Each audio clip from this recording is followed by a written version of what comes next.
Alhamdulillahilladzi arsala rasulahu bil huda wa dinil haqq liyudhhirahu 'ala dini kulli walau karihal musyrikun. Asyhadu an la ilaha illallah wa asyhadu anna Muhammadar Rasulullah. Allahumma shalli ala Muhammad wa ala alihi wa ashabihi ajma'in. Amma ba'du. Alhamdulillah, yang pertama sekali tentu kita syukuri bersama. Biiznillah, dengan izin Allah, pada pagi hari ini kita dapat bertemu. Kalau bukan karena izin Allah, ibu-ibu sekalian, tentu ada sejuta tangguh ya. Ada beribu alasan untuk kita tidak sampai kemari. Keju-keju, kemeng-kemeng, males, mumet, ya. Atau juga ada prioritas yang lain, kegiatan yang lain. Jumat pagi, ya, mungkin ada rapat, mungkin ada hal lain yang tidak bisa ditinggalkan. Tapi karena itu tadi biiznillah, karena izin Allah, meringankan badan kita untuk sampai ke sini ya. Kemudian merancang semua tugas-tugas lain kita sampai kemudian kita bisa berkumpul di sini di majelis taklim Azizah yang sudah berlangsung selama 6 tahun gitu ya, hampir 6 tahun. Luar biasa, mudah-mudahan ibu-ibu sekalian istiqomah di dalam kebaikan ini, ngaji terus. Kalau tidak ngaji memang hati ini kemudian menjadi kotor ya. Ngaji itu kan seperti kalau kita membersihkan cermin itu ya.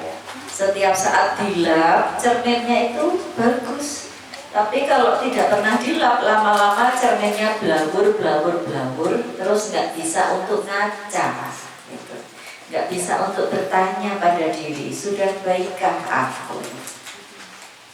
Yang kedua, salawat serta salam tak lupa kita tujukan kepada junjungan kita Nabi besar Muhammad Sallallahu Alaihi Wasallam. Semoga kita tidak pernah lelah, tidak pernah letih, tidak pernah bosan meneladani semua yang telah beliau ajarkan.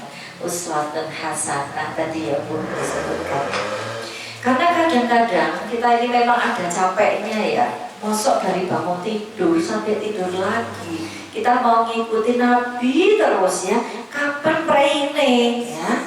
Gak ada prayingnya karena sudah terlanjur declare asyhadu alla ilaha illallah wa asyhadu anna Muhammadar Rasulullah. Sudah declare itu berarti ya dari bangun tidur sampai tidur lagi memang memikirkan sesuai tuntunannya enggak ya, sesuai teladannya enggak ya. Bahkan dalam tidur pun kita juga meneladaninya. Zaman sekarang ibu-ibu kalau orang mau tidur kan nontonnya HP ya kan, ya nih dengan HP dulu. Nah, ketawa-ketawa nonton TikTok dulu blok sampai tidur.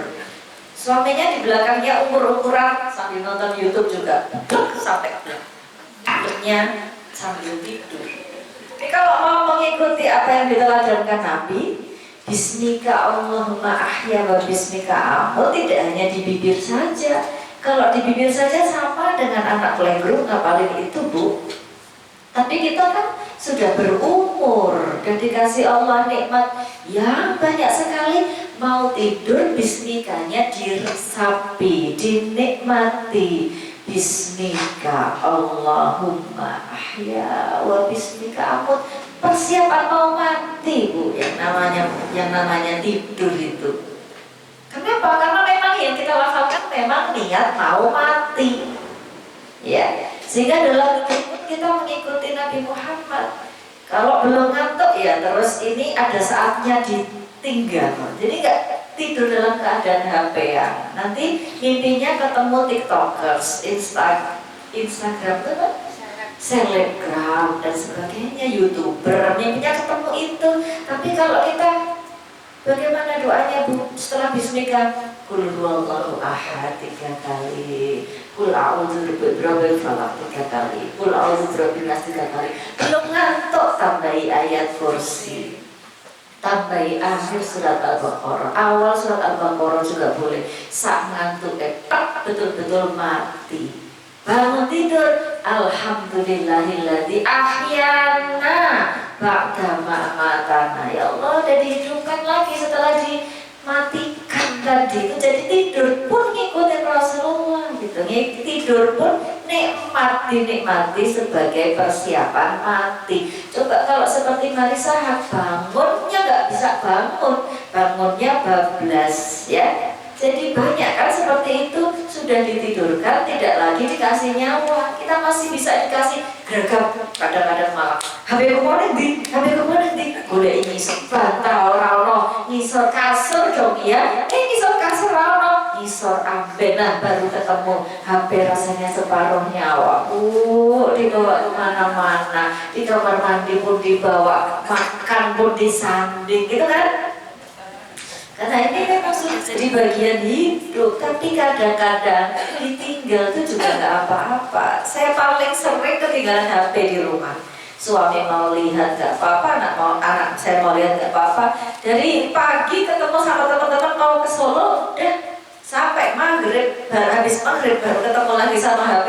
Yoga apa-apa. Karena hidup kita itu tergantung yang kita bawa sendiri. Mati besok juga cuma bawa ini, nggak bawa HP, gitu kan. Maka bangun tidur juga kita nikmati mengikuti Rasulullah Muhammad Sallallahu Alaihi Wasallam. Yang ketiga, ibu-ibu, matur nuwun Bu Ella yang sudah menghubungi saya untuk silaturahmi kemari. Kayaknya saya sudah 4 kalian loh untuk diminta bicara ke sini, tapi selalu tabrakan dengan jadwal ngajar. Jadi jadwal ngajar S2 itu udah saya kosongkan di S1, malah dikasih S2. Kemarin saya kosongkan di S1 sampai S2, dikasih S3. Terus aku kapan arep neng Somowo ya. Nah pas libur saya hubungi Bu Ella, ini saya mahasiswa libur. Apakah sekarang saatnya saya ketemu dengan ibu-ibu gitu ya.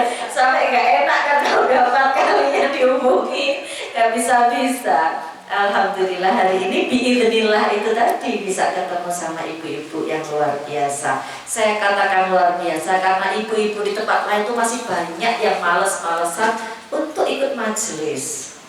Sementara ibu-ibu dan istiqomah bergabung di dalam majelis yang insya Allah penuh dengan manfaat ini. Hari ini kita mendapatkan banyak sekali pahala ibu-ibu. Satu, pahala silaturahmi, ya kan? Mungkin biasanya jauh di mata dekat di WA, ya kan Bu? WA-nya banyak ya grupnya ya? Gak cuma satu loh, ada banyak urusan, lama-lama grupnya beranak pinak. Jauh di mata dekat di WA. Tapi kita di sini jadi ngerti, oh ini kajian yang lalu jalannya agak kurang semangat. Hari ini dia bisa tersenyum ceria ya. Alhamdulillah, bisa lihat. Ya, kemarin sepertinya jegadul kayak gak punya duit, sekarang kok ya lebih baik. Alhamdulillah, pahala silaturahmi. Yang kedua ibu-ibu, pahala tolabul ilmi. Walaupun ilmu saya sedikit, insya Allah nanti akan ada yang dibawa pulang.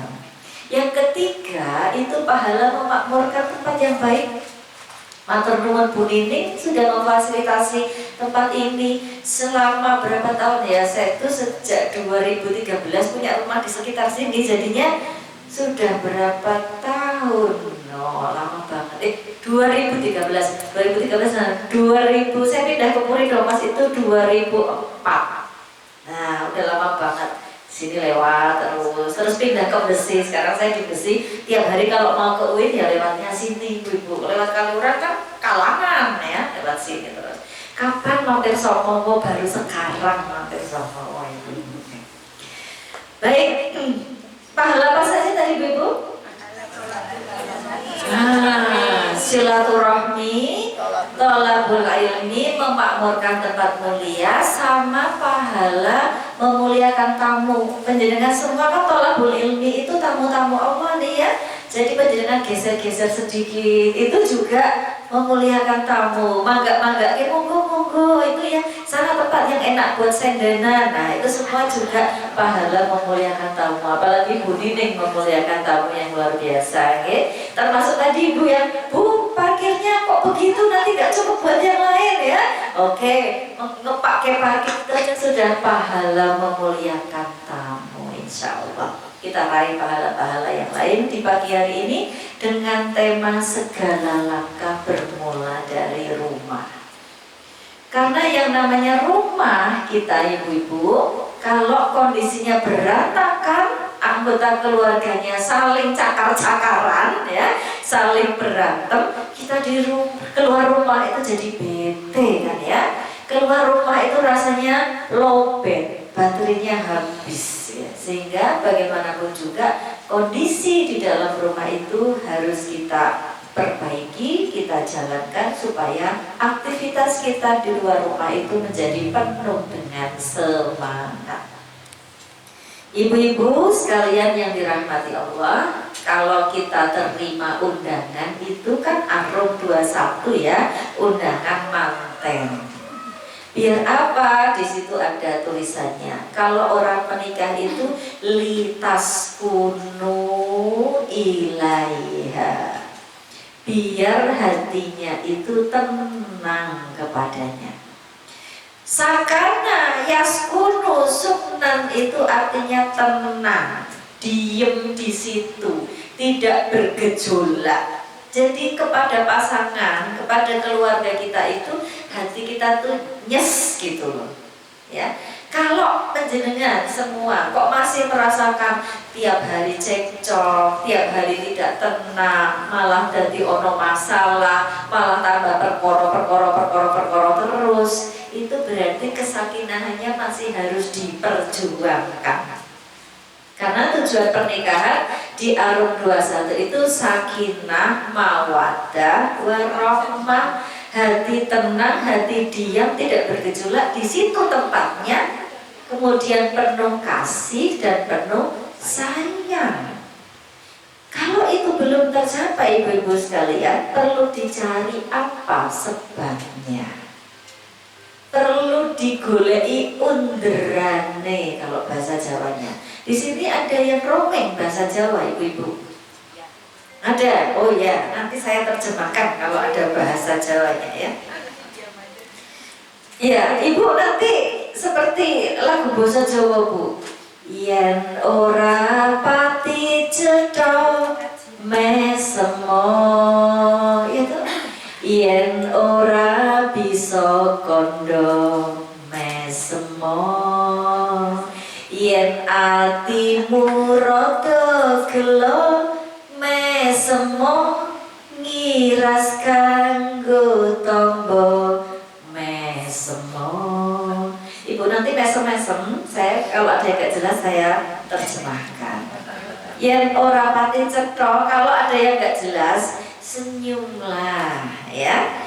Yen ora pati cetha mesemo, yen ora bisa kondo mesemo. Kalau kamu nggak bisa bilang ya, mungkin pengen tanya tapi nggak berani, mesem aja nanti saya dekati. Ada apa mau tanya gitu.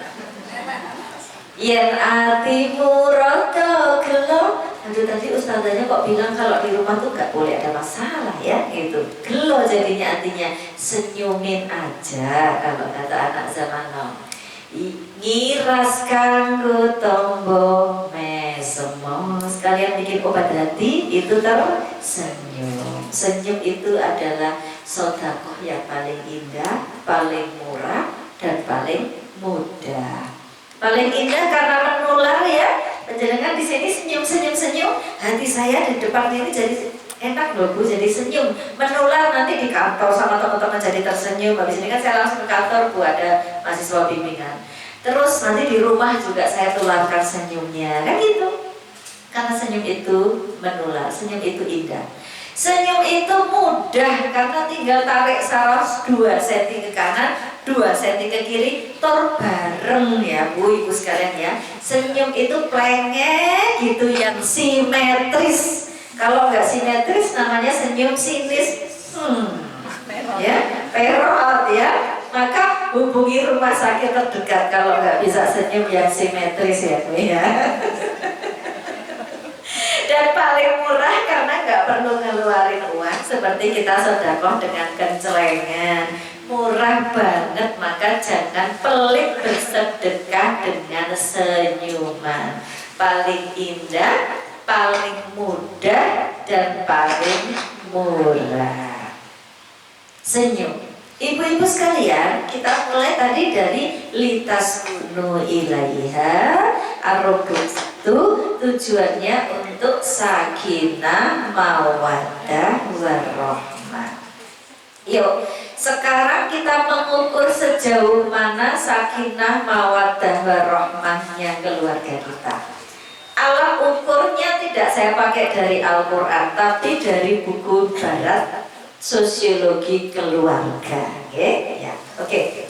Biar ibu-ibu nggak usah bayar UKT tapi kuliah di UIN dengan saya. Kalau Quran terus nanti sama ustadz lain kan bisa. Oke. Apa indikatornya? Sekarang indikatornya keluarga-keluarga kita sudah menjalankan 8 fungsinya apa belum? Yang pertama, fungsi keluarga itu fungsi edukatif. Edukatif itu fungsi untuk saling memberi pendidikan, ya. Saling menguatkan untuk menjadi lebih baik. Fungsi edukatif. Misalnya apa? Kalau di rumah suami saya itu punya aturan main HP itu kalau lagi maem HP harus taruh di tengah semua, tidak boleh dia pegang HP. Jadi ngobrol, makan itu ngobrol, nggak ada yang lihat HP, taruh tengah, gitu. Di rumah maupun di rumah makan. Itu aturan. Habis maghrib tidak boleh nonton TV sampai apa? Jam 8 atau 9. Semua alat elektronik nggak boleh bunyi. Apa yang dilakukan? Sholat maghrib, ngaji, belajar, makan bersama, masuk kamar, belajar lagi semua, kan gitu. Jadi itu aturan yang harus ditegakkan, fungsi edukatif. Tapi tidak selalu harus orang tua dengan anak loh fungsi edukatif. Anak juga kadang-kadang ngelengke juga. Mama, tadi waktu ada tamu kok mama ceritain tentang aku sih? Itu kan rahasiaku, Pak. Oh iya ya Dek ya, itu privasimu ya Dek ya. Kita juga bisa kadang ditegur sama anak-anak itu. Kalau dia nonton YouTube saya, mama tuh di YouTube tadi tuh kebangetan loh ngasih contohnya. Harusnya stop di sini, jangan sampai ke situ. Oh iya ya. Jadi kadang anak-anak juga yang memberikan edukasi ke kita, karena kita tuh sebuah tim yang jadi support system satu dengan yang lain. Ya, itu. Masalah HP juga begitu ibu-ibu. Anak-anak itu dibiasakan sama suami saya dengan perjanjian berapa jam main HP. Waktu kecil, nanti SD akhir sama SMP itu beda lagi, tapi ada perjanjiannya. Siapa yang bikin anak saya nama ini main HP 1 hari 2 jam, selesai. Tanda tangan sendiri dia. Terus suami saya bilang, mama tanda tangan juga ya. Oke, saya tanda tangan. Terus disimpan itu Bu. Nanti kalau anak saya pas liburan kok main HP terus ya, nggak usah pakai marah-marah. Karena ada ayat Al-Quran mengatakan qaulan layyinan. Kalau ngomong tuh yang lembut-lembut aja. Jadi lembut itu kan di hati aja. Tinggal keluarin surat, adek, kan udah ada surat perjanjiannya. Kok main HP terus? Iya, taruh HP-nya. Sebetulnya keras loh pendidikannya. Keras banget itu. Pakai tanda tangan itu kan keras banget. Tapi nggak usah pakai marah-marah. Cukup semua dengan perjanjian yang disepakati bersama. Itu fungsi edukatif. Yang kedua ibu-ibu, sambil direfleksikan di keluarganya sudah saling menguatkan dengan pendidikan masing-masing atau belum. Yang kedua fungsi sosialisasi.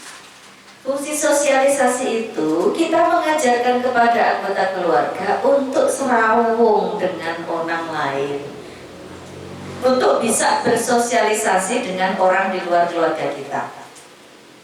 Anak zaman now, ibu-ibu sekalian, kalau saling itu cuma lewat. Coba perhatikan generasi Z akhir sama generasi Alpha, nggak bisa saling tuh mereka tuh. Salingnya tuh lewat aja, segitu. Karena nggak diajarin sama generasi Y dan X sebelumnya yang jadi ibunya kan ya, bukan generasi milenial lagi itu. Untuk apa? Saling gitu. Saling itu ada quantum touchingnya, ada listrik silaturahminya yang sangat kuat, yang harus diremet kalau itu muhrim, diremet ya, ditunduk kalau kita lebih muda, ditatap matanya kalau itu selevel dengan kita, sehingga silaturahmi itu akan terjalin dengan erat. Itu kalau nggak dari rumah yang ngajarin bablas, siapa yang ngajarin? Guru kan itu stepnya nanti ketika mereka di sekolah. Tapi kalau yang benar-benar dari lahir itu ya kita sebagai orang tua yang ngajarin. Terus ada juga gejala-gejala anak-anak Gen Z itu untuk tidak kreatif menyapa orang ketika pertama kali bertemu. Ya, diem aja kan mereka kalau misalnya ketemu. Kalau kita kan dulu sebelahan satu base aja udah nanya, ya, antri apotek aja, udah ada dia, enggak ya, obatnya enggak jadi ya. Antri dokter aja kita bisa. Tapi anak zaman now bingung untuk memulai pembicaraan. Kalau lebaran perhatikan Gen Z itu kan sendiri-sendiri, mereka tidak bisa memulai pembicaraan. Nah itu yang harus kita lakukan di dalam fungsi sosialisasi. Kalau ada tamu, ibu-ibu sekalian, jangan biarkan anak hanya di kamar, tapi dipanggil, sini. Ini ada tetangga mama, tetangga kita dulu yang datang nih, salim. Disuruh duduk, gak cuma salim Melayu, ya, tapi disuruh duduk, coba om sama tante ditanya gitu ya, jangan sampai nanyanya kan salah. Tante bawa apa? Salah kan? Kita yang ngarahkan bu, ya kita yang ngarahkan. Tante bawa apa itu nggak boleh gitu ya. Harusnya nanyanya gimana? Tadi di jalan bagaimana? Kesini naik apa? Tante sehat gitu. Itu diajari di dalam fungsi sosialisasi. Jadi di luar rumah, makanya judul kita segala langkah berawal dari rumah. Karena di rumah kita diajari tadi edukatif, sosialisasi. Anak jangan dibiarkan di kamar terus, main game sakarmu ya, orang sholat sakarmu. Itu kan bukan MT Aziza banget ya. Oke. Yang ketiga ibu-ibu, fungsi apa ya afeksional. Fungsi afeksional itu fungsi teposeliro, toleransi kepada orang lain ya. Misalnya ibu-ibu, kalau anak yang biasanya itu tidak dieleke, mandi itu 1 jam kamar mandi bisa dipakai sendiri ya kan ya. Tapi kalau ingat yang lain juga selak pakai kamar mandi loh, dia kemudian biasa berbagi gitu. Lalu misalnya ada berkat ya, 1 dus dimakan sendiri, ini harusnya dibagi-bagi loh, yuk Pak Rowan yuk gitu. Kebiasaan ini membuat anak jadi bisa bertoleransi, bisa memahami orang lain gitu ya, bisa kadang-kadang kecewa, kadang-kadang tidak sepenuhnya hasrat itu bisa dilaksanakan gitu. Jadi ada juga namanya, sambil saya sampaikan yang lain. Jangan pada anak itu semuanya dikasih bu, sampai besar juga gitu ya. Nanti kalau semuanya dikasih, mereka jadi sama pinjol dan sama judol itu gampang. Kenapa? Pengen dapat yang cepat, segera gitu ya. Jadi kalau bisa anak-anak kita itu dilatih untuk semua, tidak semua yang mereka inginkan tuh yes gitu. Mama aku pengen sepatu, nabung gitu ya, nabung dulu. Mama aku pengen es krim, lah kemarin kan udah es krim. Dibiasakan gitu, jadi nggak semua hasrat tuh dipenuhi terus. Ada teori namanya delay of gratification, ya, teori penunda kesenangan. Ini teori besar dari Amerika, namanya yang membuat teori Pak Walter Mischel. Kenapa teorinya teori besar? Karena berlangsung puluhan tahun. Jadi dia mengumpulkan 600 anak-anak playgroup, ya, dikumpulkan playgroup dan TK, dikumpulkan 600, dijejer semuanya, dikasih marshmallow satu-satu. Marshmallow itu gembuk-gembuk enak, ya, ibu kayak ada susunya, kayak ada permennya gitu, makanan Amerika. Ini kalau beli marshmallow di Indonesia kok nggak enak, tapi kalau yang marshmallow asli Amerika kok enak, itu saya juga belum paham kenapa itu ya. Dikasih marshmallow satu-satu, lalu dikasih pengumuman, kalian boleh makan marshmallow itu langsung lep, ya. Tapi kalau kalian menunda 10 menit untuk tidak makan marshmallow itu, kalian akan dapat marshmallow banyak, ya. Siapa silakan boleh memilih. Nah, dikasih semua. Ternyata banyak yang langsung maklum. Dicatat yang maklum wisopo, yang menunda 10 menit untuk dapat marshmallow yang banyak itu siapa? Dicatat. Ternyata diikuti kehidupannya 30 tahun dari anak-anak itu. Kalau nggak capek, mesti nggak jadi teori besar. Setelah diamati 30 tahun, anak-anak yang makan marshmallow lep itu anak-anak yang tidak sukses.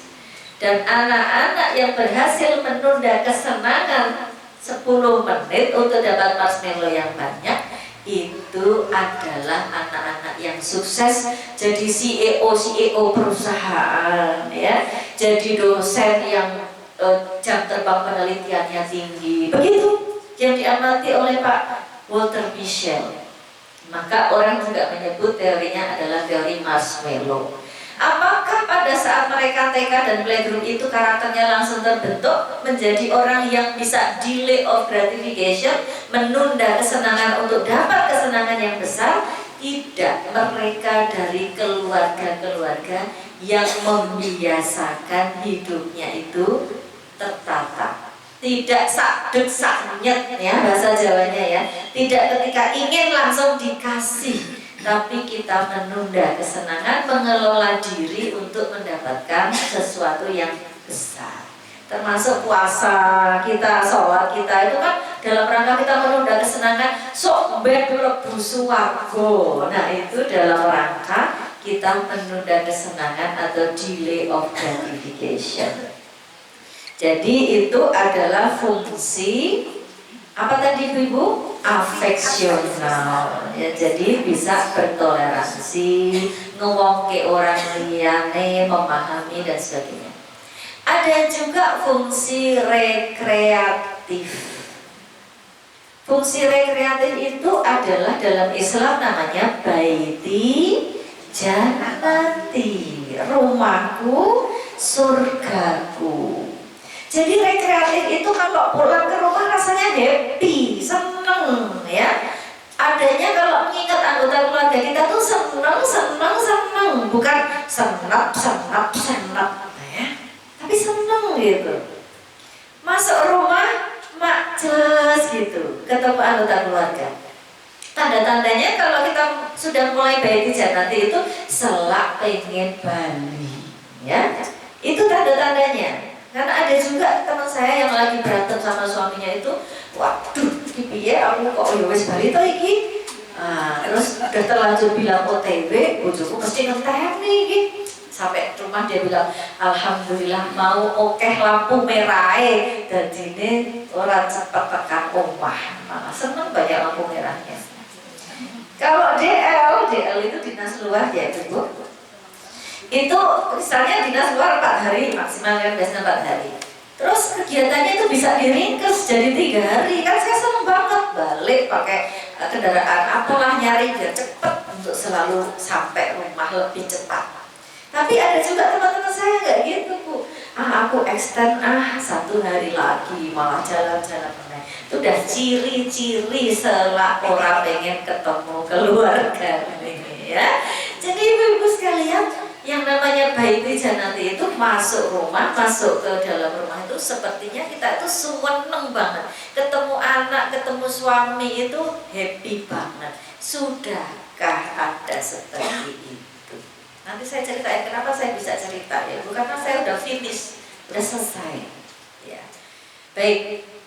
Selanjutnya fungsi biologis.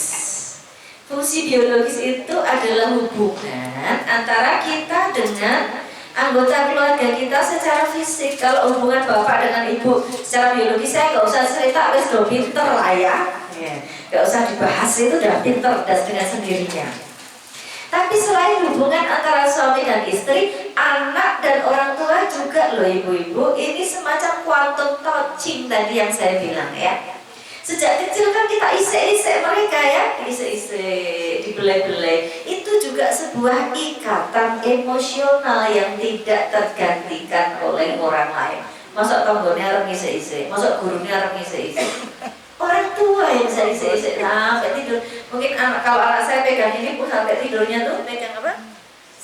Sikut ini sampai tidurnya. Itu sebetulnya kedekatan emosional yang melalui quantum touching tadi, ya. Jadi sampai kemudian setiap kalau dalam satu hari tidak mau meluk saya, itu anak saya tuh nyari, "Ma, hari ini kita belum meluk." Oh iya, itu cowok tuh SMA tuh. Yang besar waktu KKN itu ada waktu nyuri-nyuri yang kebetulan dapat pakem dia. Waktu nyuri-nyurinya ke rumah biar apa? Dia cuma usap-usap, nyiwel-nyiwel ini, "Mama nggak bisa nih kalau video call aja nggak bisa nih, Ma." Balik lagi ke tempat KKN, cuma makan, nyiwel-nyiwel saya, balik lagi ke tempat KKN. Dan ada ikatan emosional yang terbangun. Sama orang tua kita juga ya, orang tua tidak bes gluyur-gluyur. Itu biologis kita kemudian, sini bu, ya. Kita yang kenangan ini tuh, masuk kita mau cuek, berarti ikatan emosionalnya nggak terbangun. Nah itu yang saya sebut sebagai biologis. Tidak melulu biologis itu suami dan istri ya, tapi kita dengan orang tua, kemudian dengan anak-anak kita, itu juga memerlukan kedekatan biologis. Udah berapa ya Bu? Oh, ya? 5 ya? Masih kurang 3. Yang pertama itu tadi ya, oh ya, fungsi perlindungan bahasa Inggrisnya apa ya itu ya? Sebentar tak buka PPT dari yang kemarin ya Bu. Ini nggak pakai PPT jadi aku kemarin ngisi protection ya, proteksi, fungsi melindungi. Kalau zaman dulu kan anak-anak apa namanya, orang-orang itu punya rumah panggung. Kalau ada ularnya, ada macannya, itu fungsi melindungi. Ya. Waktu belum ada autan itu kemudian ada selambunya, itu fungsi melindungi. Nah sekarang kita juga gitu kan, melindungi anak-anak dari sakit, melindungi mereka dari panas, hujan, pasti. Dan juga sekarang perlindungan kita jangan sampai mereka terlibat narkoba, jangan sampai mereka terlibat judol, jangan sampai mereka terlibat pinjol, jangan sampai mereka terlibat pornografi, porno aksi, dan kekerasan digital lainnya. Itu harus. Tapi dari mana tahunya? Itu soalnya semua ada di HP. Main game yang berlebihan. Ya tahunya itu dari TikTok, ya. Kalau hubungan sehari-hari dalam komunikasi tidak berjalan ibu-ibu, kita nggak ngerti apa yang ada di HP anak-anak kita. Nggak bakal ngerti, oh ini privat banget kan. Kita mau blog-blog itu kan nggak bakal tahu. Taunya dari mana? Dari TikTok. Jadi ada keterbukaan antara anggota keluarga. Dan itu terbangunnya, kalau penjenengan ada yang masih punya kewajiban untuk jemput anak, itu bisa dimanfaatkan dengan baik. Saya sama suami saya tuh sampai anak-anak SMA selalu berusaha ngantar jemput sendiri, ya. Biar apa? Waktunya itu loh yang untuk bercakap-cakap itu loh yang nggak tergantikan. Tadi gimana dek? Oh iya, tadi temennya gimana? Gurunya gimana? Tadi ngapain aja? Terus yang ditonton apa? Bahkan yang disetel di mobil itu kalau bisa dari HP-nya dia, biar kita ngerti apa tuh sebenarnya kecenderungannya dia itu. Dan itu tidak bisa terungkap kalau kita tidak punya relasi yang bonding yang kuat antara orang tua dengan anak-anak, antara kita dengan pasangan kita. 7 ya? Udah berapa Bu? 6. Buka ya Bu.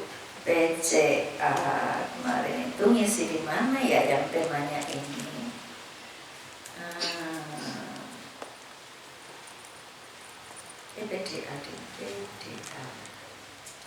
Bu ya.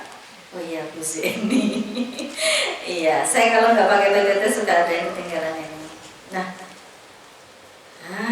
fungsi keluarga, protektif, ekonomi Bu yang ketinggalan Bu. Edukatif, sosialisasi, protektif, afeksional, ekonomi ketinggalan. Ekonomi itu ibu-ibu kan kita sebagai orang tua juga punya kewajiban membiayai ya. Membiayai apanya? Ya bajunya, sandang, pangan, papan, sekolahnya gratis tapi kan transportasinya enggak gratis, seragamnya enggak gratis, bukunya enggak gratis, kesehatan itu juga tidak gratis, sehingga mau nggak mau, suka atau tidak suka, orang tua memang harus kerja keras. Selain kerja keras, juga harus mempersiapkan mereka mandiri secara ekonomi. Jangan sampai tergantung juga dengan kita. Sinaune kudu sing bener. Jangan lupa siang dan malam kita mendoakan, ya Allah, jadikanlah anak-anakku besok memperoleh pekerjaan yang mudah, bermartabat, dan tentu saja yang penuh berkah. Ya. Itu yang dilakukan terus, biar apa? Kecukupan ekonomi generasi yang masa datang itu kita persiapkan dengan baik. Kita tidak meninggalkan mereka dalam keadaan lemah ekonomi, karena lemah ekonomi itu dekat dengan kekafiran. Saya katakan begitu karena saya Bu sedang menangani sebuah desa yang udah murtadnya 400 orang. Masya Allah.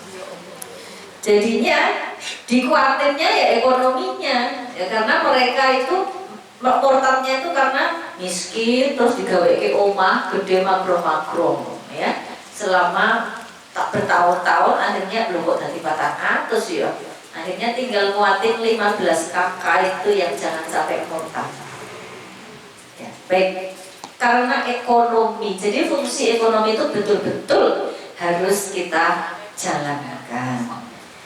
Yang keberapa ibu-ibu? 8. Ya, ini karena yang saya baca buku dari barat menempatkan fungsi religius di akhir. Padahal kalau kita baca di Al-Quran, tentu fungsi religius itu yang pertama, bahkan gabung dengan fungsi edukatif, karena edukasi kita itu ya religius itu. Siapa Tuhanmu? Perlu kita dunungke. Siapa nabimu? Perlu kita berikan. Berdoa, sholat itu juga perlu menjadi tanggung jawab kita. Saya kalau ngajarin anak-anak tidak hanya sekedar kue kudu ngene, ya, tapi bisa juga dengan memberi mereka waktu untuk kultum di rumah ibu-ibu sekalian. Jadi ada kesempatan setelah maghrib tadi gantian ya, bapaknya ceramah, saya ceramah, terus nanti kakak dan adik juga diberi kesempatan walaupun cuma beberapa detik. An-nadhafatu minal iman. Assalamualaikum warahmatullahi wabarakatuh. Sore hari ini, maghrib ini adik mau ceramah an-nadhafatu minal iman. Maksudnya yang namanya kebersihan itu adalah bagian dari iman. Wassalamualaikum warahmatullahi wabarakatuh. Dan selesai. Tapi dia punya tanggung jawab, buka-buka dulu kan. Nah itu sebenarnya mereka belajar untuk dirinya sendiri. Baru saya tahu sekarang di Iman 1 dapat laporan dari gurunya, kemarin saya dengerin pengajian di Iman 1, kok bagus banget pengajiannya, ternyata putranya jenengan. Hah? Iya loh, gitu Bu. Karena dibiasakan dari rumah bahwa kamu harus bisa juga menyampaikan apa yang kamu baca. Balighu anni walau ayah. Sampaikanlah tentangku walaupun 1 ayat. Nanti lama-lama kan 2 ayat. Nanti lama-lama kan bisa menyampaikan sesuatu gitu. Terus juga enggak saya tuturi kudu ini. Tapi apa ibu-ibu sekalian sambil bersenandung. Ini kalau romeng nanti saya terjemahkan lagi Bu. Prosedulur podo elingo nggonmu urip ning alam donya temenono nggonmu ngaji tembe mburi ben ora rugi elingo yen yen wis wanci rale wakilan disandangi sarwa putih yen wis mangkat ra bisa mulih ditumpake kereta Jawa lan rodane rupa manungsa dijujuke jero guwa tanpa bantal tanpa kloso ditutupi anjang-anjang diurugi ping pirang-pirang saiki kari adang-adang kirimane anak kang soleh. Cuma gitu dinyanyikan Bu, saya terjemahkan ya.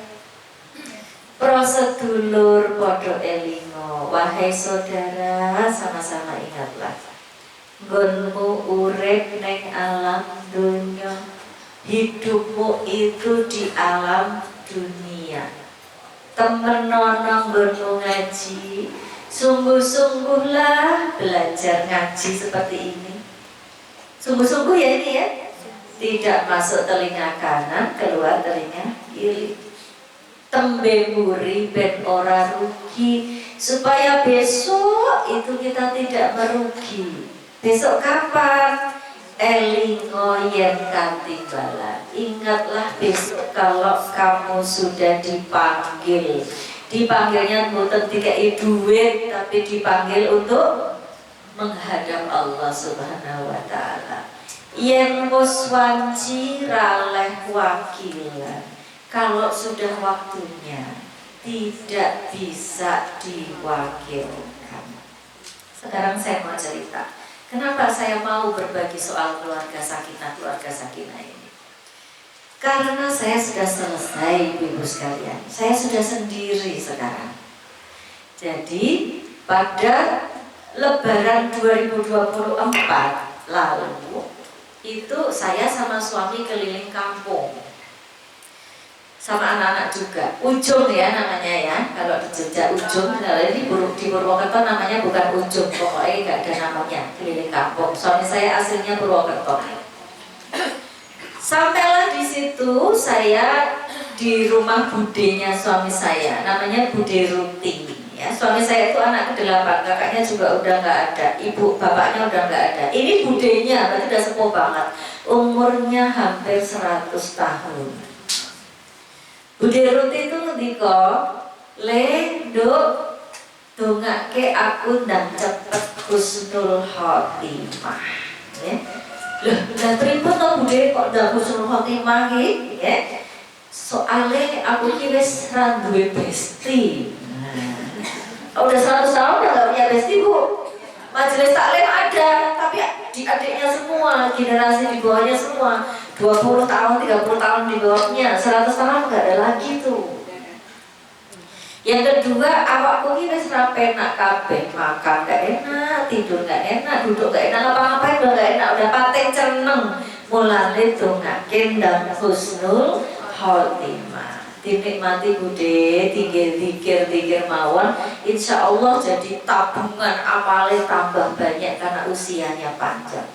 Itu Bude Ruti yang memohon kepada Allah cepatkan husnul khotimah. Tapi yang justru wafat malah suami saya. Ya, pada saat itu kan 3 bulan setelah itu wafat di usia 49 tahun. Jadi karena sakit, 3 bulan itu dia sakit terus gak ada. Jadi ibu sekalian, belum tentu doa kita itu memang kemudian, ya Allah, mau ampun suami saya. Ketika di ICU itu saya juga ingat Bude Ruti, ya Allah, itu yang memohon husnul khotimah itu Bude Ruti, ya Allah, jangan suami saya dulu. Tapi gak bisa. Allah mengatakan, kamu yang aku panggil sekarang. Ya kamu sekarang juga. Kamu belum, ya belum. Itulah kuasa Allah seperti yang tadi saya nyanyikan. yen wis wanci rale wakilan. Kalau sudah waktunya tidak bisa diwakilkan, walaupun diwakilkan sama yang sudah nyuwun-nyuwun. Disandangi sarwa putih di apa? Kain kafani serba putih, dress code-nya sama Bu. Kalau sekarang kita bajunya sering dress code, pengajian apa. Saya tuh dress code-nya sampai banyak banget Bu. Besok kalau kita sudah jadi jenazah, dress code-nya sama seluruh dunia. Yang dimakamkan di Mekah, di Amerika, kalau Muslim semuanya dress code-nya sama. Yen wis mangkat ora bisa mulai. Kalau sudah berangkat nggak bisa kembali walaupun cuma 2 menit gitu ya.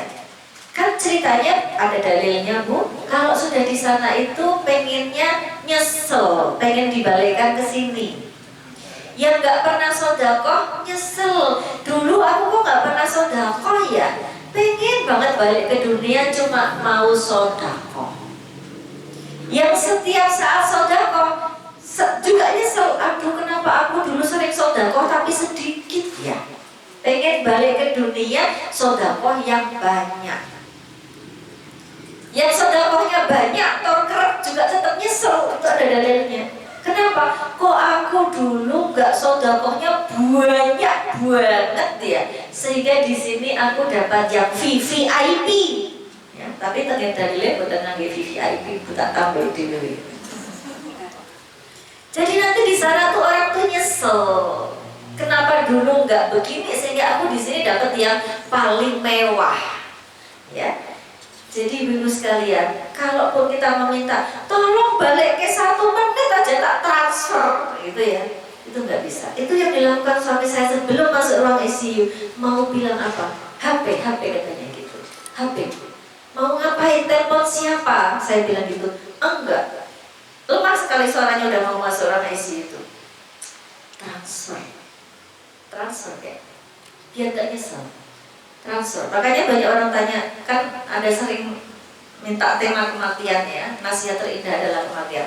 Tuh saya kalau mesti nangis. Tapi pertanyaan orang, kenapa ibu begitu kuat menyampaikan tentang kematian? Karena saya happy, suami saya pasti di sana seneng. Karena gaweannya itu sodakoh. Kalau punya uang agak banyak, wakaf. Jadi saya tuh membayangkan di sana tuh dia udah happy. Ya, amin. Jadi ibu-ibu sekalian, bagaimana supaya kita tidak menyesal? Yaitu tadi, kita banyak-banyak bersedekah.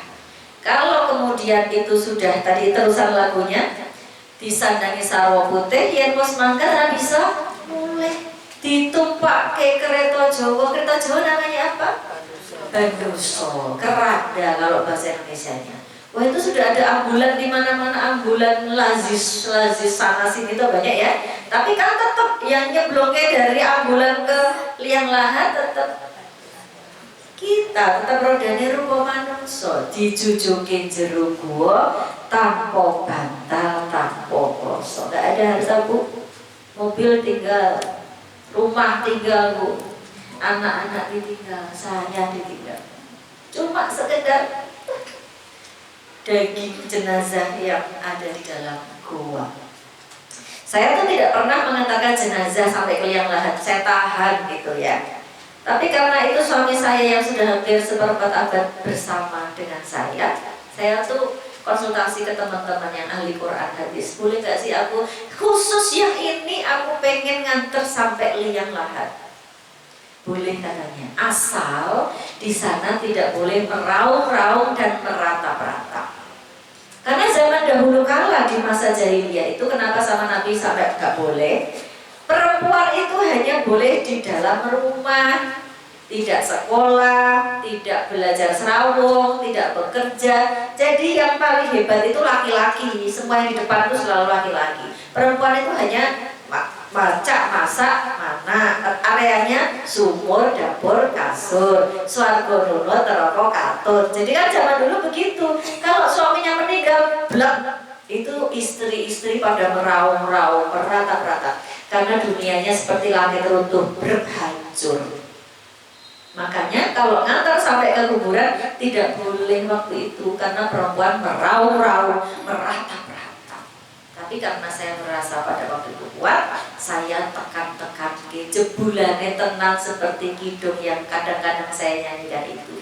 Dijujuke jero guwa tanpa bantal tanpa kloso. Ternyata gua beneran ya, karena dalam banget, tidak sekedar beberapa senti, tapi ternyata gua. Pada saat seperti itu sudah diurugi ping pirang-pirang, tinggal adang-adang kirimane anak kang soleh. Ingkoto amaluhu, putus semuanya kecuali 3 perkara, yaitu doa anak soleh, sedekah jariah tadi ibu-ibu sekalian, dan juga ilmu yang bermanfaat. Nah ini tanggal 3 Agustus nanti pas 1 tahun wafatnya beliau, saya launching 4 buku beliau dari draft yang sudah dibuat. Tuh, biar ilmunya manfaat terus. Saya bukan ustadz, bukan guru, bukan dosen, terus ilmu yang bermanfaat saya gimana? Mungkin ibu-ibu mau bertanya begitu.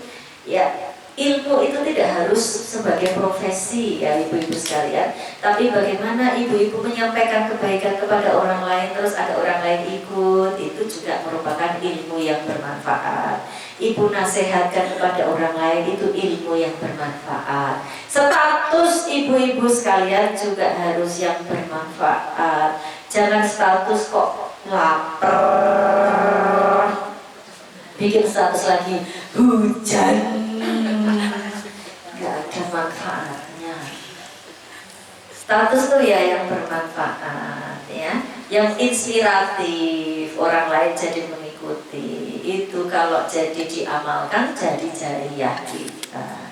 Gitu. Sampai jam berapa Bu Ella?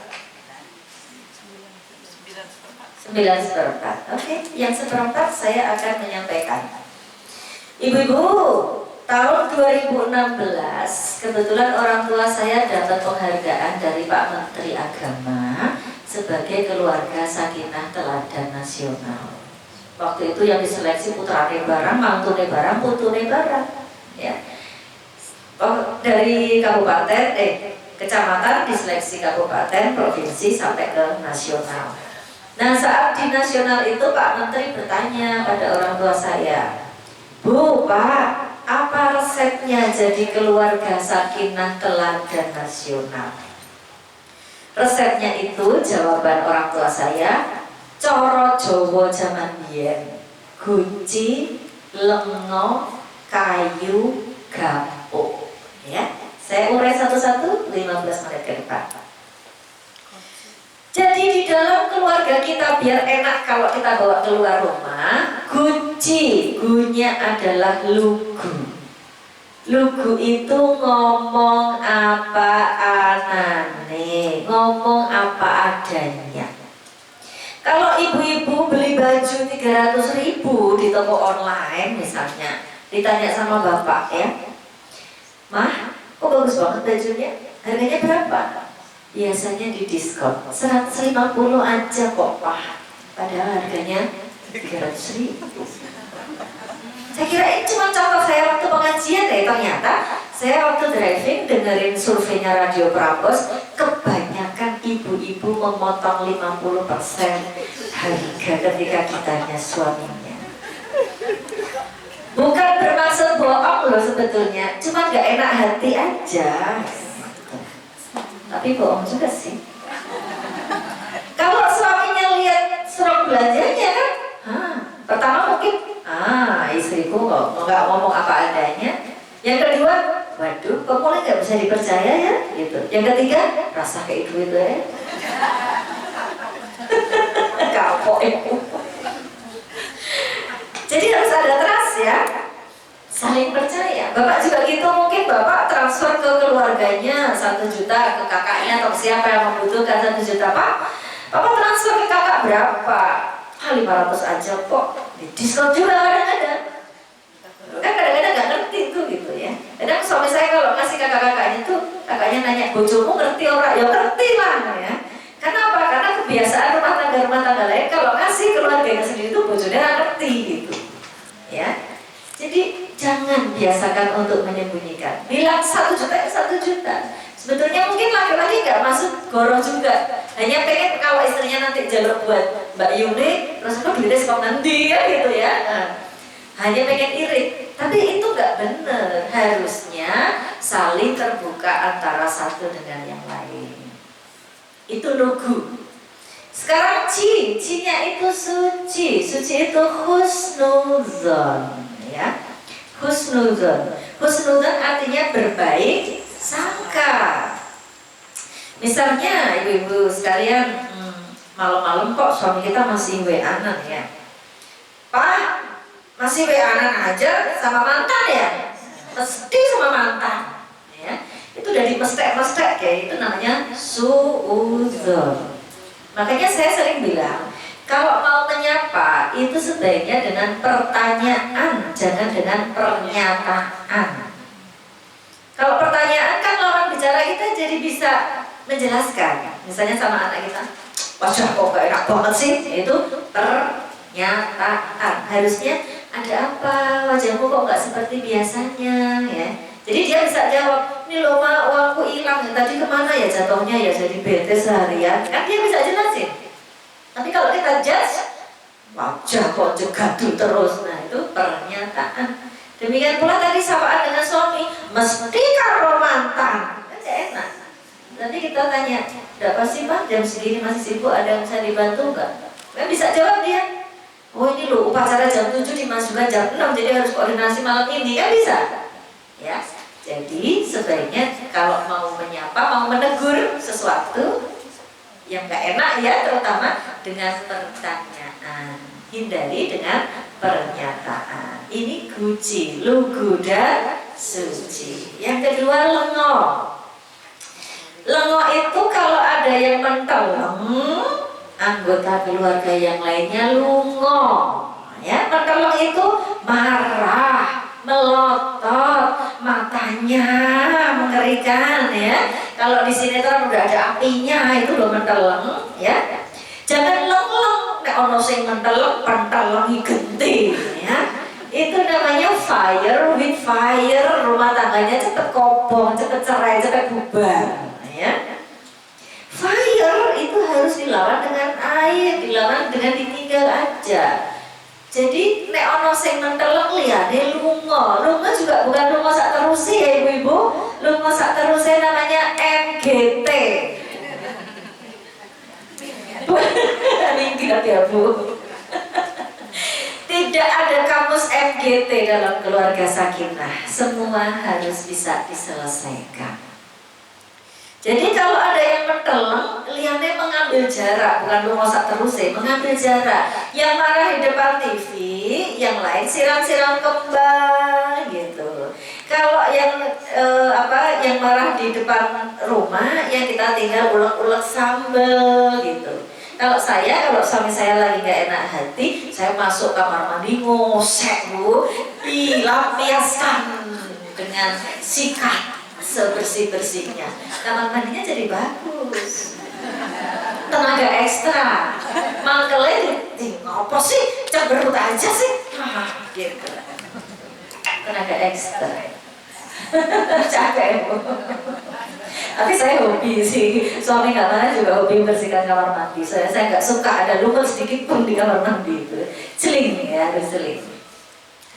Jadi ibu-ibu sekalian, lengo itu nek ono sing menteleng liyane lungo. Sama juga dengan teori-teori tantrum. Kalau anak itu tantrum, kita nggak boleh tantrumnya genti. Dua-duanya tantrum nanti sebagai orang tua tantrum. Seperti kalau kita lagi masak sate itu ya ibu-ibu. Masak sate itu kan udah selesai, apinya kan lama-lama reda, pelan-pelan, sedikit, habis, lama-lama habis beneran, karena kita tinggal. Nggak kita ubuki lagi, ya. Betul ditanduki marahnya itu. Kamu dasar kamu nggak bisa dipercaya, apalagi kamu, gitu ya. Intonasi yang saya bikin jadi satu tadi malam itu. Intonasi itu penting banget untuk bermain komunikasi kita. Makanya ada juga yang minta materi tentang komunikasi sehari-hari yang efektif bagaimana. Nah, itulah lengo. Nek ono sing menteleng, ada yang marah, liyane lungo. Sekarang yang ketiga, kayu. Nek ono kayu. Nek ono sing teko, tulisannya teka ya Bu ya. Kalau saya ngisi di tempat mertua, di tempat suami di Purwokerto, tetap teka Bu bilangnya. Kalau di sini teko. Di sana kan semua yang jadi A ya. Nek ono sing teko, yang di rumah tuh guyu ya, pelengeh gitu, guyu. Guyu kenapa? Baiti janati, kalau ada yang datang itu senyum kita ini. Itu baik. Makanya waktu suami saya meninggal itu ibu, anak-anak kalau nangis tuh biasanya sore hari. Karena di sore hari itulah bapaknya paling senang nyambut anak-anak dengan senyuman dan antusiasme. Ya Allah, tadi gimana dia? Karena sore hari itu yang bikin majelis ketika orang masuk ke rumah, merasakan apa tadi? Baiti janati, senyum. Kalau bisa ibu-ibu sekalian, intonasinya lebih ceria daripada yang masuk rumah. Assalamualaikum, jawabannya lebih ceria. Waalaikumsalam, gitu kan? Jadinya seneng aku diantu-antu ya, aku ditunggu-tunggu. Jadinya begitu, main intonasi dalam rumah itu. Jangan sebaliknya, Assalamualaikum, Waalaikumsalam. Jupuk kunci meneh. Lupa meneh ya Bu, pergi lagi ngambil kunci, pergi lagi udah. Baiti janati macam apa tuh ya? Oke. Jadi ulang itu bahagia. Yang terakhir adalah gapuk. Gapuk itu, ya. Gapuk itu kalau ada anggota keluarga kita yang lega atau bahagia, lega itu bahagia ya. Yang lainnya ngepok-pok. Ngepok-pok itu memberi apresiasi, ya. Ngepok-pok, memberi apresiasi. Ma, gajiku naik loh Ma. Naik berapa Pak? 200.000. Naik kok 200.000, Pak mau duweran naik. Sebenarnya saya ceritake naik 200.000, cerita. Besok gak mau cerita lagi. Karena tidak dihargai. Tidak ada orang tuh yang suka tidak dihargai, gak ada. Semuanya pengennya dihargai. Jadi Mbak jawabnya bagaimana? Alhamdulillah Pak, insya Allah berkah. Didoakan. Tidak kemudian kita pakai mic juga ya. Alhamdulillah Pak, walaupun 200.000, insya Allah berkah. Sama ada siletnya Bu, siletnya tetap ada. Doakan aja, insya Allah berkah ya Bu Ilahi. Anak juga begitu, Mama. Nilaiku bahasa Inggris itu 80, udah seneng banget karena teman-temannya maksimal pada 70, dia 80 sendiri. Masih dimarahin, gimana tuh dia udah Mama anterin, dilesin, diragati, masih di 80. Di Senen, di sini saya sok nonton ibu Bu, gak ada MT Azhar, orangnya baik-baik. Iya Bu, malah di Senen nih putrane, harusnya Alhamdulillah dek 80 ya, besok Mama dampingin terus, anak Mama tuh bisa, insya Allah adik bisa jadi 90 terus 100 Mama dampingi deh, janji Mama dampingi. Jadi bukan diseneni terus. Nek ono anggota keluarga yang lega, anggota keluarga yang lain ngepok-pok, memberi apresiasi.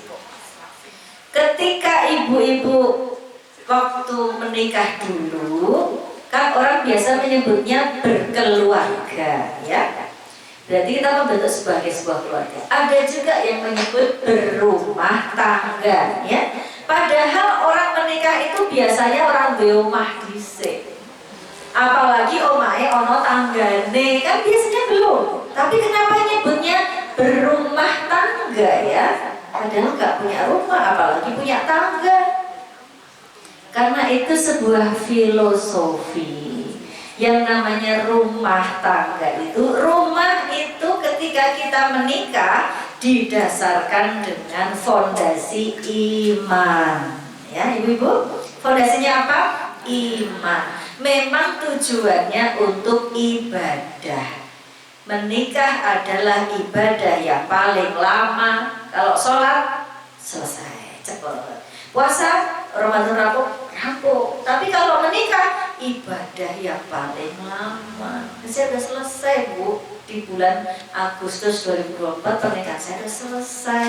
Tapi tidak selesai secara rohani. Ya, kenapa saya sebut ini LDM, tetepan, Bu? Karena suami masih menafkahi saya dengan tinggalannya. Kemudian kami anak-anak masih harus input amaluhu 3 perkara tadi tetap harus kita lakukan. Jadi ini tetap LDM beda alam. Kalau LDM beda provinsi saya sudah pernah alami di awal pernikahan. LDM beda negara saya sudah pernah alami pas suami S3 di Belanda. Sekarang LDM beda alam. Tinggal ngirim, itu kan masih LDM terus ya. Beliau juga mempersiapkan semua, itu kan juga bagian dari kesalingan yang masih terwujud. Nah itu tadi ibu-ibu, yang namanya rumah tangga itu adalah difondasi dengan iman dan takwa. Dindingnya adalah aturan-aturan di dalam Islam yang perlu kita tegakkan dengan dinding itu. Jangan lupa di antara dinding ada jendela dan pintu karena kita punya kewajiban sosial memberdayakan lingkungan sekitar kita. Atapnya adalah tempat berlindung, tempat pulang anggota keluarganya. Itulah rumah. Terus tangganya mana? Tangganya adalah blueprint. Blueprint itu cita-cita. Rumah tangga kita mau dibawa kemana? Jadi direncanakan step 1, step 2, step 3. Jangan mengalir seperti air, nanti gak ada tujuannya. Tapi dirancang mau dibawa kemana. Goalsnya pasti semuanya satu. Goalsnya adalah husnul khotimah. Dirancang. Kapan ya kita mau stop dapat pemberian dari orang tua? Kapan ya kita mau mulai memberi orang tua? Kapan mau selesai studi? Kapan mau punya anak? Kapan mau punya usaha A, punya usaha B? Semua dirancang supaya apa? Jelas habis ini ngapain. Jadi ketika ditinggal suami seperti ini ibu-ibu, saya dan anak-anak baik-baik saja. Kenapa? Blueprintnya udah ada. Dalam tertulis dan dalam omongan ketika beliau sakit itu udah ada. Habis ini mama ngapain, ngapain. Goal husnul khotimah udah jelas. Tinggal tangganya itu dijalani satu-satu menuju husnul khotimah. Salah satunya ketemu dengan jamaah adalah tangga untuk saya meminta kepada Allah biar menjadi jalan untuk husnul khotimah juga. Itulah definisi rumah tangga. Kenapa kalau ada orang menikah namanya berumah tangga? Aduh ustazah, saya itu tidak punya blueprint atau perencanaan rumah tangga, terus bagaimana? Kemarin pertanyaan salah satu dosen di UAD begitu. Ya sekarang mulai dibuat, mau dibawa kemana hubungan kita? Kayak nama lagu ya. Mau dibawa kemana? Sehingga nanti goalsnya husnul khotimah itu langkahnya kayak apa? Karena definisi berkeluarga adalah berumah tangga. Wayahe turu kepati manu wis padha tani rame kapiarsi ngagungke asmane Gusti. Cici cuit, cici cuit, dede dilung, dede dilung. Burung-burung, pohon-pohon itu setiap saat bertasbih, ibu sekalian. Kita pun juga begitu. HP-annya dikurangi biar kita banyak-banyak bertasbih. Esok uduk-uduk gununge katon renggunuk gendo ojo ngantuk kae adane wis nyeluk Allah Allahu Akbar, Allahu Akbar, Allahu Akbar. Sisih wetan bang nerawang, ojo podo ongkang-ongkang, kakang menyang blumbang sesuci nuli sembahyang. Allahu Akbar, Allahu Akbar, Allahu Akbar, Allahu Akbar. Sholat duha yang belum habis ini, kebetulan saya lagi nggak sholat. Mudah-mudahan dengan hijrah itu kualitas hidup penjenengan meningkat. Ya, kualitas hidup orang kan harusnya begitu, tidak tuing meneh gitu ya, harus ditata. Kalau yang kemarin nggak pakai sholat duha, sekarang jadi sholat duha. Kemarin belum tahajud, sekarang pakai tahajud. Pembelian baktiahnya belum, jadi tambah pembelian baktiah. Ngajinya 1 hari 1 ayat, jadi ngajinya 1 hari 2 ayat. Ditambah terus, tapi setiap tahun ada tambahannya. Sedekahnya biasanya sehari 5.000, jadi sehari 10.000. Jadi ada tahapannya, tambah terus. Insya Allah dengan ngaji di MT Azizah seperti ini menjaga kualitas keimanan kita biar semakin lama semakin meningkat. Itu saja yang dapat saya aturaken. Jika ada kekurangannya saya mohon maaf yang sebesar-besarnya. Mudah-mudahan kapan-kapan bisa silaturahmi lagi. Wong setiap saat dia kelewatan, hanya waktunya yang belum pas ya Bu Ella. Wa'tasimu bihablillahi jami'an wa la tafarraqu. Wassalamualaikum warahmatullahi wabarakatuh.